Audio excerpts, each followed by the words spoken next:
Subscribe Prudent social media channel and press bell icon for latest notifications. As a election commission, I am appearing for election commission.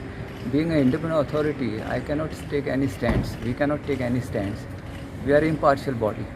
So we have only pointed out the legal aspect of the matter, pointing out that there is some constitutional embargo, and whatever the claim made by the petitioner cannot be done unless there is a constitutional amendment saying changing the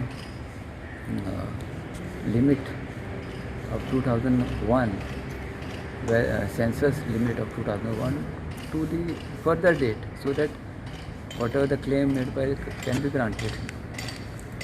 So that is our stand, being an election commission.